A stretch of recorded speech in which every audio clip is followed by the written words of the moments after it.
Bismillahirrahmanirrahim. Alhamdulillahirabbil alamin. Wa bihi nasta'in ala umuri dunya waddin. Wassalatu wassalam ala asyrafil anbiya wal mursalin sayyidina wa maulana Muhammadin wa ala alihi wa sahbihi ajma'in. Qala al-musannif rahimahullah wa nafa'ana bi ulumihi wa amma syauqu tsani fayushbihu alla yakuna lahu nihayatun la fid dunya wala fil akhirah. إذ نهايته أن ينكشف للعبد في الآخرة من جلال الله تعالى وصفاته وحكمته وأفعاله ما هو معلوم لله تعالى وهو محال لأن ذلك لا نهاية له ولا يزال العبد عالما بأنه بقي من الجمال والجلال ما لم يتضح له فلا يسكن قط شوقه la siyama may yara fawqa darajatihi darajatin katsirah illa annahu tashawwaqa ila istikmalil wisal ma'a husuli aslil wisal fa huwa yajidu lidzalik syauqan ladzizan la yazharu fihi alam wa la yab'udu an takuna altaful kashfi wan nawar mutawaliyatan ila ghairi nihayah fala yazalu an-na'im wal ladzatu mutazayyidan abadal abad wa takunu lazzatu ma yatajaddadu min lataifin na'im syagilatan anil ihsas bisyauqi ila ma lam yahsul ila akhir. Makna kalam Imam Al-Ghazali rahimahullah wa nafa'ana bi ulumihi fid dharain amin. Adapun kerinduan yang kedua, maka menyerupai bahwa kerinduan yang kedua ini tiada batas akhir baginya. Kerinduan yang kedua ini kada baampihan artinya, baik di dunia maupun di akhirat,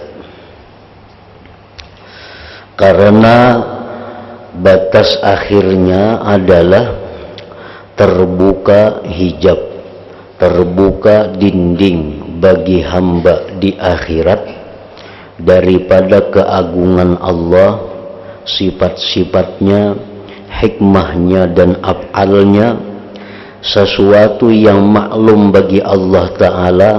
Batas akhir yang demikian itu mustahil, karena sesungguhnya yang demikian itu tidak ada batas akhir baginya. Nah, Imam Ghazali masih dalam membela pendapat yang mengatakan bahwa Allah Ta'ala itu bisa dicintai dan bisa dirindukan. Beliau menganut paham seperti ini, bertentangan dengan paham orang-orang yang mengatakan bahwa Allah Ta'ala itu kadakawa dicintai, kadakawa dirindukan. Nah, dalil alasan Imam Ghazali kenapa bahwa Allah Ta'ala itu bisa dicintai, nah itu sudah beliau jelaskan di permulaan kitab. Nah, kenapa Allah Ta'ala itu bisa dirindukan? Nah, ini yang dibahas oleh beliau. Kerinduan yang pertama itu sudah beliau jelaskan minggu yang lalu, bahwa seseorang hamba dia mengetahui bahwa Allah Ta'ala itu mempunyai segala kesempurnaan. Dia mengetahui bahwa Allah itu mempunyai segala keindahan, bahwa Allah Ta'ala itu dia mengetahui mempunyai kebesaran dan kesempurnaan. Dia baru hanya sekedar mengetahui. Nah, lalu di dalam hati orang ini pasti ada ingin untuk melihat. Nah, itulah yang disebut dengan rindu. Habarnya aja sudah mendengar keindahannya, keilukan Allah, kebesaran Allah, kesempurnaan Allah. Sudah didengarnya berita-berita itu, dari Al-Quran, dari hadis, dari perkataan para aulia, para ulama. Nah, ini disebut kerinduan yang pertama, berkesudahan di akhirat. Di dalam surga dia akan bertemu Allah. Oh, ini orang yang selama ini hanya didengar kabarnya. Nah, habislah di situ sudah kerinduannya karena sudah melihat di dalam surga zat Allah Subhanahu wa ta'ala. Adapun kerinduan yang kedua ini, orang yang di dalam dunia sudah diberi Allah musyahadah, sehingga mata hati orang ini sudah bisa menyaksikan Allah, tetapi dia hanya menyaksikan Allah itu kada secara menyeluruh, karena mustahil bisa menyeluruh. Karena zat Allah itu kekuasaannya kada terbatas, keindahannya kada terbatas, kesempurnaannya kada terbatas. Nah, maka orang yang musyahadah di dalam dunia ini hanya melihat Allah mata hati mereka, bagian-bagian yang kecil dari keindahan Allah, bagian-bagian yang sedikit dari ilmu Allah, bagian-bagian yang sedikit dari kesempurnaan Allah, hanya sedikit melihat. Nah, karena inya melihat hanya sedikit, padahal tahu masih banyak yang belum dilihatnya, lalu dia kepingin untuk melihat lebih banyak lagi tentang ilmu Allah, ingin melihat lebih banyak lagi tentang kesempurnaan Allah, ingin mengetahui lebih banyak lagi tentang bagaimana kebesaran Allah. Nah, ini ngarannya kerinduan yang tidak ada batas akhirnya, baik di dunia maupun di akhirat. Kenapa kada ada batas akhir? Karena kebesaran Allah itu kada ada batasnya. Jadi orang ini selalu rindu kepada Allah. Batas akhir bagi ilmu Allah, batas akhir bagi sifat Allah itu mustahil. Karena sesungguhnya yang demikian itu tidak ada batas akhir baginya. Nah, jadi orang seperti ini selalu haus, selalu rindu, dan kada beampihan rindunya.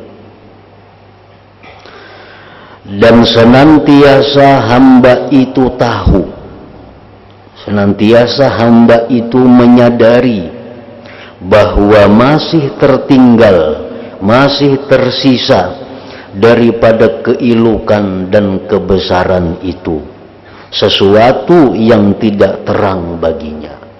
Si hamba ini tahu benarnya bahwa yang dilihatnya dari kesempurnaan itu hanya sedikit, dan yang tertinggal itu masih banyak yang belum dilihatnya. Ibaratnya yang melihat sebatang tubuh manusia, hanya kukunya yang dilihat. Kukunya pun sudah begitu indah, masih banyak bagian tubuh yang belum dilihatnya. Itu jika dibandingkan dengan tubuh. Nah, itulah orang-orang ini kepada Allah hanya melihat sebagian kecil dari keindahan Allah, dan inya sadar bahwa yang tersisa itu masih banyak. Nah, maka tiada bertempatlah, maksudnya tiada berdiam sekali-kali kerinduannya. Kada mau mandak kerinduan itu, kada mau diam. Lebih-lebih orang yang melihat di atas derajatnya, derajat-derajat yang banyak. Derajat ilmu yang dilihatnya itu hanya sekian 0%. 0, sekian, 0, sekian. Masih 99 sekian persen yang belum dilihatnya. Ini mengetahui itu. Lebih-lebih orang yang melihat di atas derajatnya, derajat-derajatnya yang banyak. Ini sudah tahu bahwa nang inya lihat daripada keindahan Allah itu hanya 0 sekian, 0, sekian, 0, sekian. Kecuali atau melainkan bahwa ia rindu pada kesempurnaan penyambung, artinya hubungan.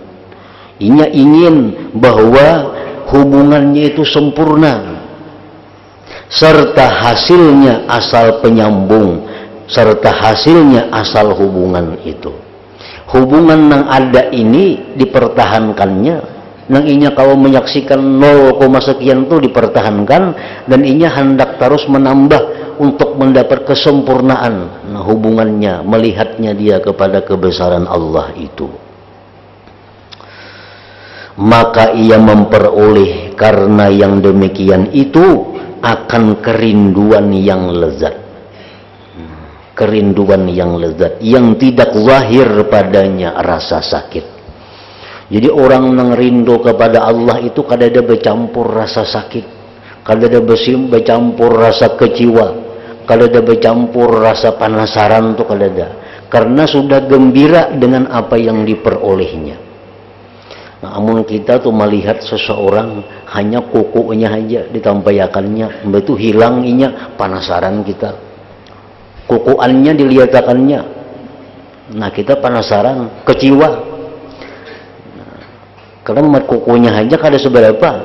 Nah tapi kalau kita melihat walaupun sebagian kecil daripada kesempurnaan Allah, itu sudah lezat yang menghilangkan kekecewaan terhadap kerinduan yang selanjutnya.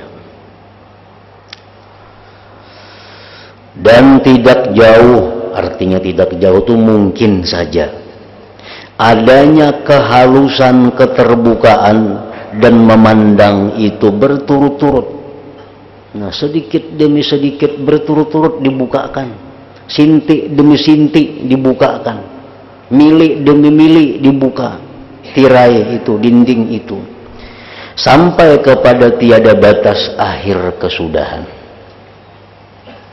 Nah, hari akhirat tuh hari yang tidak ada kesudahan. Nah, jadi orang yang melihat Allah itu makin hari makin jelas, makin hari makin nampak, kada ada kesudahannya, kesempurnaan Allah itu. Kalau umpamanya Allah Ta'ala itu kalau membuka hijab 10 tahun liput, kada liput. Mungkin kita kan di awak kita ada kesempurnaan, paling 2 hari tuntung memeriksa.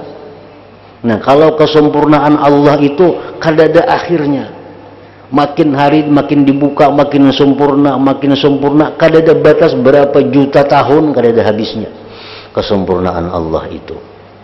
Dan setiap kali dibuka ditambah penglihatan kepada itu, maka semakin lezat yang dirasakan oleh hamba itu. Maka senantiasalah nikmat dan lezat itu bertambah-tambah selamanya, dan kelezatan yang terus-menerus dari nikmat yang halus-halus itu adalah menyibukkan dari adanya rasa rindu kepada apa yang belum berhasil.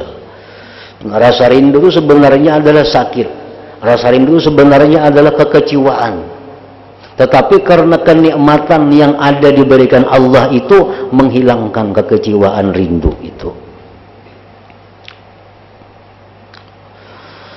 Nah, dan ini dengan syarat bahwa mungkin hasilnya keterbukaan atau kasab bahasa Arabnya pada apa yang belum hasil padanya keterbukaan di dunia sama sekali.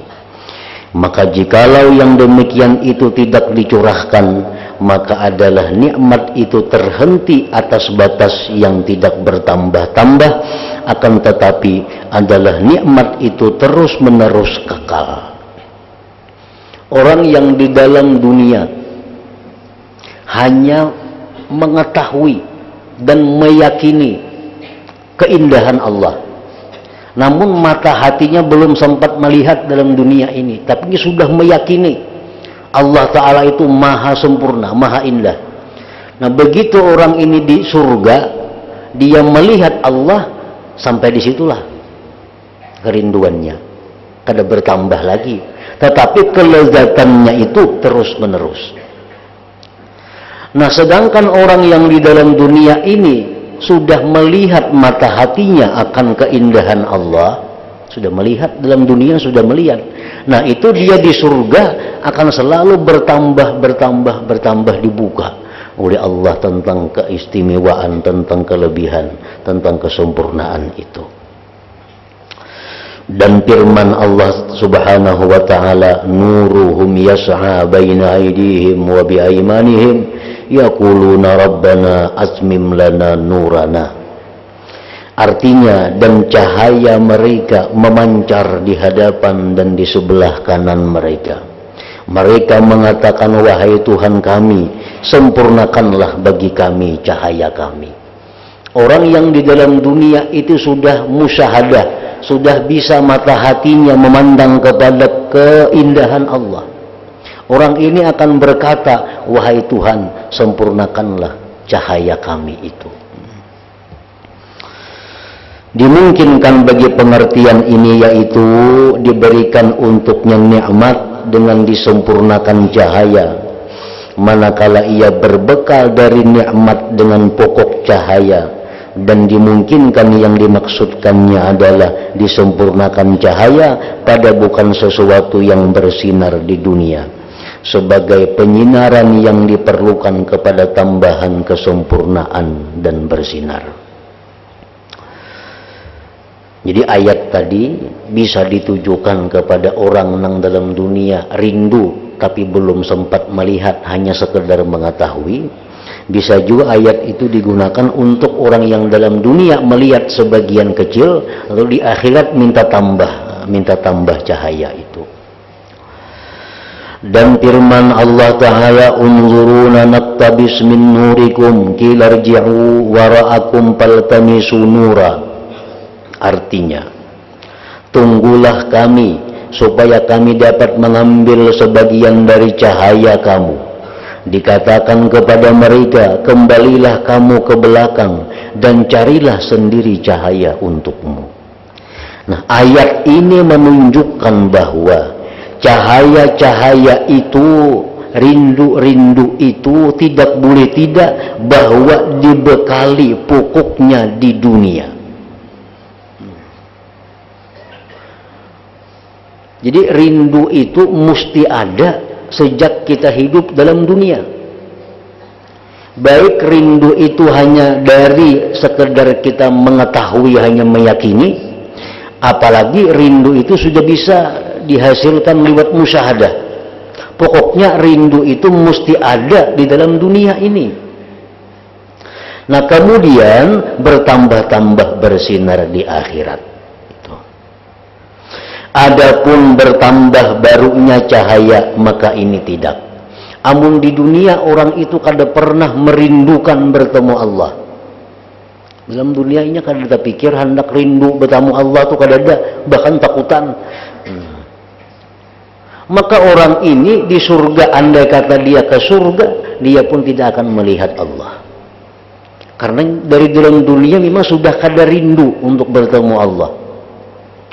Jadi orang-orang yang bertemu Allah di surga itu orang-orang yang memang dari dalam dunia sudah ada kerinduan untuk bertemu Allah. Man ahabba liqa Allah ahabballah liqa'ah. Siapa cinta kepada siapa cinta, kepingin bertemu Allah, Allah pun kepingin bertemu dia. Siapa yang tidak suka selanjutnya tidak suka bertemu kepada Allah, Allah pun tidak suka menjumpainya. Nah, jadi orang-orang yang melihat kepada Allah di surga, orang-orang yang merasakan bagaimana nikmatnya bertemu Allah dalam surga, itu orang yang sejak di dunia ini sudah rindu bertemu kepada Allah.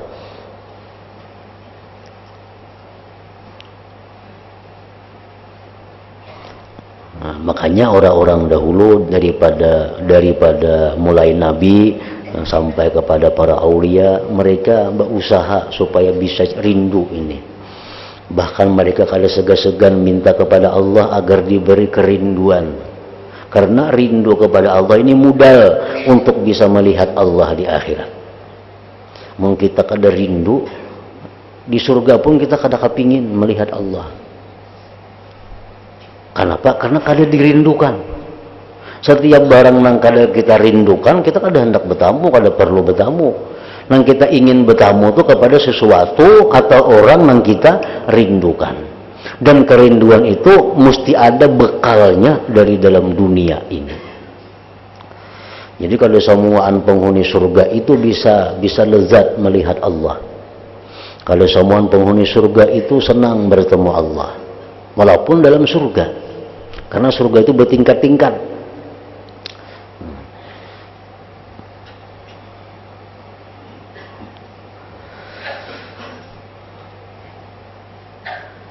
Adapun bertambah barunya cahaya, maka ini tidak. Artinya di akhirat hanya timbul kerinduan, itu kada mau. Itu ad-dunya mazra'atul akhirah. Dunia ini tempat bercucuk tanam akhirat. Kalau dalam dunia ini sudah ada rindu kepada Allah, nah di akhirat itu akan kita ambil hasilnya, akan kita ambil buahnya. Nah mereka yang rindu kepada Allah sejak di dalam dunia, begitu dia masuk surga, apa yang pertama dicarinya, apa yang pertama dituntutnya? Allah subhanahu wa ta'ala. Ini kadang menghiraukan fasilitas yang mewah di surga, kadang menghiraukan bidadari yang sangat cantik-cantik di surga itu. Yang pertama ditujunya adalah mana Allah subhanahu wa ta'ala. Karena itu sejak dalam dunia Allah yang dia rindukan. Nah itu maksudnya ayat unzuruna naqtabis min nurikum qila rji'u wara'akum falatamisu nura. Dan hukum pada ini dengan melimparkan segala sangkaan itu berbahaya. Keterangan-keterangan ini kada didapat dengan sangka-sangka artinya. Dan tidaklah terbuka bagi kita padanya sesudah apa yang dipercayakan dengannya. Maka kita memohon kepada Allah Ta'ala semoga dia menambahkan untuk kita ilmu dan petunjuk, dan semoga dia memperlihatkan kepada kita bahwa yang benar itu adalah benar. Maka inilah kadar dari cahaya-cahaya mata hati itu membukakan bagi hakikat-hakikat rindu dan makna-maknanya. Nah inilah dalil-dalil yang dipegang oleh Imam Ghazali bahwa Allah itu dirindukan. Allah itu bisa dirindukan dan mesti dirindukan. Menentang beliau dengan pendapat yang menyatakan bahwa Allah itu kadakawa dirindui. Dan adapun dalil-dalil hadis dan asar adalah lebih banyak dari yang kamu hitungkan. Kalau dalil-dalil hadis sangat banyak yang menunjukkan bahwa Allah Ta'ala itu dirindukan. Bukan kada mungkin Allah Ta'ala itu dirindui. Maka diantaranya yang masyhur dari doa Rasulullah sallallahu alaihi wasallam adalah doa yang beliau ucapkan. Allahumma inni as'aluka ridha ba'dal qada wa bardal aisi ba'dal maut waladzatan nazar ila wajhikal karim wasyauqa ila liqa'ik. Nah, ini doa Nabi. Doa Nabi ini pindik, tetapi semua yang ada dari Nabi itu semuaan disebut jawami'ul kalim. Kata-kata Nabi, ucapan-ucapan Nabi, doa-doa sidin itu semuaan pindik, tetapi mempunyai cakupan makna yang luas. Contohnya, ada orang yang bertanya kepada Nabi, wahai Rasulullah, kalau ulun berdoa lawan Allah, napa nang baik ulun minta? Nang pindik saja wahai Rasul. Ujar Nabi, kalau kita macam itu, sebutingnya minta lawan Tuhan al-afiyah. Cukup. Al-afiyah. Napa artinya al-afiyah itu? Selamat, senang, bahagia, dunia akhirat, zahir batin. Cukup sudah itu. Adalah harapan itu kada ada lagi. Selamat, bahagia, dunia akhirat, zahir batin. Jadi pindik, Allahumma inni as'alukal afiyah, cukup sudah. Nah, seperti doa ini, nah, Allahumma inni as'alukar ridha ba'dal qadha. Ya Allah, jar Nabi, saya memohon kepadamu ridha sesudah keputusan. Ridha menghadapi apa yang ditentukan oleh Allah.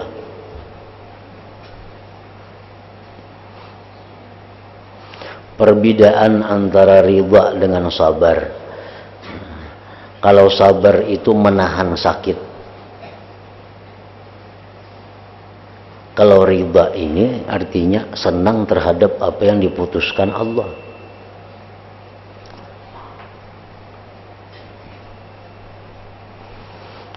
Makanya ada petunjuk dari ulama, kalau engkau tidak bisa ridha, maka sabarlah. Artinya minimal sabar itu. Dikisahkan lagi, diterangkan lagi oleh para ulama, kalau orang kena musibah, maka muhanya masam, tapi kada berteriak, tapi kada mengeluh, ngarannya sabar. Tapi kalau orang kena musibah, mukanya, wajahnya tersenyum, itu ridha ngarannya. Ngalih nih tuh. Kena musibah tetap kurihing aja, itu ngalih badan itu. Nang diam aja kan ngalih, kada kuciak-kuciak. Nah, jadi kalau kita mendapat sesuatu yang kada cucuk lawan kita, kita diam, kita tahani, kada kita kisahkan, kada kita mengeluh kemana-mana, itu sudah sabar. Tapi kalau kita menerima musibah, menerima nang kada nyaman, senyum, itu ridha ngarannya. Nah, nang diminta Nabi kita ini adalah ridha. Allahumma inni as'alukar ridha ba'dal qadha. Dan di dalam makam orang tasawuf, ridha ini kedudukan yang paling tinggi. Kedudukan yang paling tinggi daripada 10 makam yang dijalani oleh seorang salikin. Itu makam yang dinamakan ridha ini. Jadi derajatnya jauh di atas daripada nang kaya tubat, wara, zuhud, fagir, sabar, syukur, tawakal, khauf, raja, itu di bawah. Nang puncaknya itu adalah ridha. Ya Allah, saya memohon kepadamu ridha sesudah keputusan. Satu. Yang kedua, sejuknya hidup sesudah mati. Nyamannya hidup sesudah mati. Itu mencakup sudah mulai dalam kubur sampai seterusnya. Amun dirinciakan doa itu panjang benar. Sejuk hidup sesudah mati itu mungkin kita rinciakan. Ya Allah, matikanlah hamba husnul khatimah, selamatkanlah hamba daripada fitnah kubur, selamatkan hamba daripada himpitan kubur, selamatkanlah hamba daripada kepanasan, kehausan di padang mahsyar, selamatkanlah hamba daripada hisab yang sulit di akhirat, selamatkanlah hamba daripada timbangan amal yang kalah kebajikan, selamatkanlah hamba daripada titian siratal mustaqim. Panjang benar tuh mendirinciakan. Tapi kalau kita minta, ya Allah, berilah hamba sejuknya hidup sesudah mati, itu cukup sudah, mencakup semuaan. Itu maknanya Jawami'ul Kalim. Nah, Nabi itu punya Jawami'ul Kalim. Wa bardal aish ba'dal maut, dan sejuknya hidup sesudah mati. Yang ketiga, lezatnya memandang kepada wajahmu yang mulia dan rindu untuk bertemu denganmu. Nah, jadi rindu kepada Allah ini mesti kita minta. Rindu kepada Allah mesti kita minta agar kita diberi Allah kerinduan itu. Karena walaupun kita ke surga tadi matinya, tapi dalam dunia kita kada pernah rindu kepada Allah, ya surga itulah tempatnya. Orang ini yang dirinduakannya dalam dunia nih, yang dirinduakannya dalam dunia ini surga, yang dirinduakannya dalam dunia ini bidadari, yang dirinduakannya dalam dunia ini kenyamanan surga. Lalu inya beramal salih, lalu inya jauhi dan haram-haram, mati ke surga inya. dapat bidadari, dapat mahligai, dapat gedung, tapi inya kada bertemu kepada Allah. Nah, kada bertemu kepada Allah karena itu kada dirindukannya mulai dalam dunia, nah dirindukannya surga. Nah, kalau dalam dunia inya sudah merindukan bertemu Allah, otomatis fasilitas lain itu di bawah kedudukan itu. Abu Darda berkata kepada Ka'bul Ahbar. Abu Darda berkata kepada Ka'bul Ahbar, beritahukan kepadaku daripada ayat yang paling khusus yang ada dalam kitab At-Taurat. Ka'bul Ahbar menjawab, Allah berfirman, ini dalam Taurat, lamalah rindunya orang-orang yang baik kepada menemuiku. Orang-orang yang baik ini mereka rindu sekali untuk bertemu kepada Allah. Dan sesungguhnya ujar Allah, aku lebih rindu untuk menjumpai mereka. Orang-orang yang rindu untuk bertemu aku, ya Tuhan, aku lebih merindukan inya. Artinya apa? Kalau kita rindu kepada Allah, kita di akhirat berjumpa dengan Allah, kita gembira, Allah lebih gembira daripada kita itu. Lamalah rindunya orang-orang yang baik kepada menemuiku. Dan sesungguhnya aku lebih rindu untuk menjumpai mereka. Ka'bul Ahbar lalu berkata, dan tertulis pada pinggir kitab Taurat, barang siapa yang mencariku, ujar Tuhan nih, niscaya ia menemuiku. Amun kita bujur-bujur mencari Allah, tak dapat artinya. Amun kita mencari manusia, bisa kada dapat. Kita ini hendak mencari isi pulang, mau kada dapat. Tapi kalau kita bujur-bujur mencari Allah, pasti bertemu. Nah, itu bisa kita artikan bahwa barang siapa yang mencari keridhaannya Allah, supaya lebih mudah kita memaham, barang siapa yang mencari keridhaan Allah, dapat keridhaan itu. Kita nih mencari keridhaan Allah, kita mencari kesenangan Allah, kita mencari kesenangan Allah, Allah senang lawan kita. Amun kita mencari kesenangan si fulan, kita mencari keridhaan si fulan, bisa kada terdapat. Bisa kada terdapat. Kita ini berusaha hendak menyenangkan hati orang itu nah, sekuat tenaga kita hendak menyenangkan inya. Kita curahkan kemampuan kita untuk menyenangkan inya. Inya bisa belum tentu puas lawan apa yang kita korbankan itu. Belum tentu puas. Itu kalau manusia. Nah, tapi kalau kita kepada Allah, kita mencari keridhaan Allah, Allah pasti ridha dengan kita. Apa yang kita berikan kepada Allah untuk mencari ridhanya, Allah menemui kita dengan keridhaannya. Jadi kalau hendak menyenangkan tuh, yang paling alih itu menyenangkan manusia. Apalagi manusia banyak. Nah, kalau kita berusaha hendak menyenangkan Allah tuh kadang alih. Itu kadang sulit. Bila kita hendak membuat Allah ridha, Allah pasti ridha. Dalam Al-Quran ada disebutkan, lau anfaqta ma fil ardi jami'an ma allafta baina qulubihim. Ujar Tuhan, wahai Muhammad, jikalau engkau memberikan seluruh yang ada di bumi ini, satu persatu diberikan itu, ma'allafta baina qulubihim, engkau tidak akan bisa menjinakkan hati mereka. Pasti ada masih yang mengeritik, pasti ada yang masih kada senang. Itu manusia.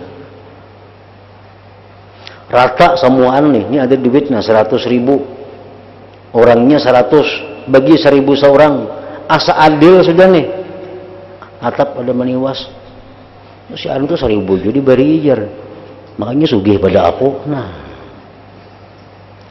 Padahal sudah adil kita 1000 orang rata. Ya tuh ada aja yang kada puas.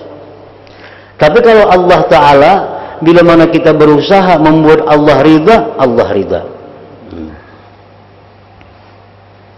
Barang siapa yang mencariku, niscaya ia menemuiku. Jadi jangan mencari artinya keridhaan manusia. Menghabisi umur kada dapat. Manusia lawan kita ini riba, manusia lawan kita ini kada riba, itu kada jadi soal. Yang penting Allah riba. Nah, itu yang dicari.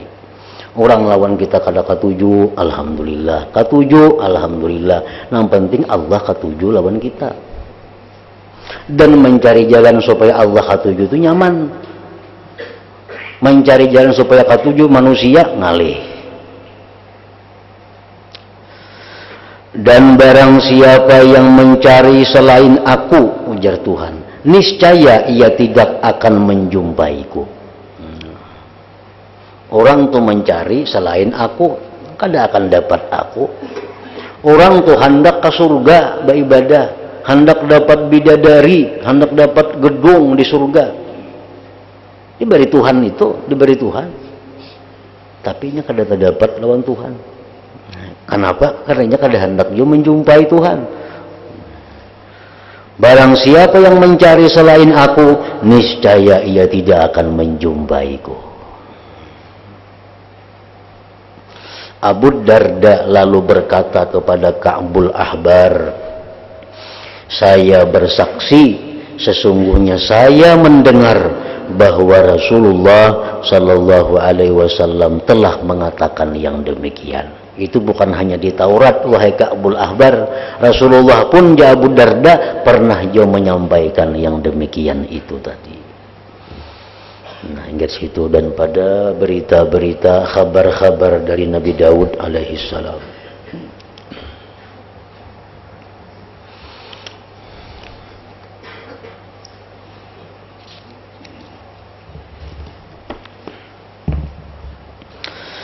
أفضل الذكر فاعلم أنه لا إله إلا الله محمد رسول الله لا إله إلا الله محمد رسول الله لا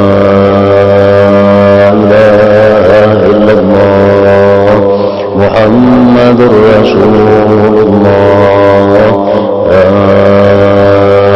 إله إلا الله لا إله إلا الله لا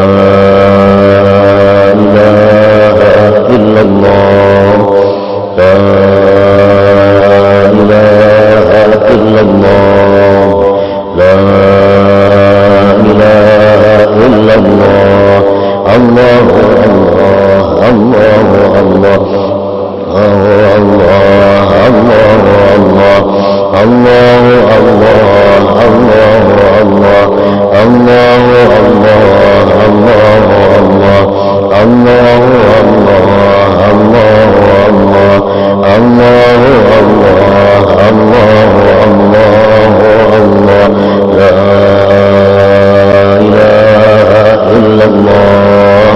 محمد رسول الله لا إله إلا الله محمد رسول الله لا إله إلا الله محمد رسول الله لا إله إلا الله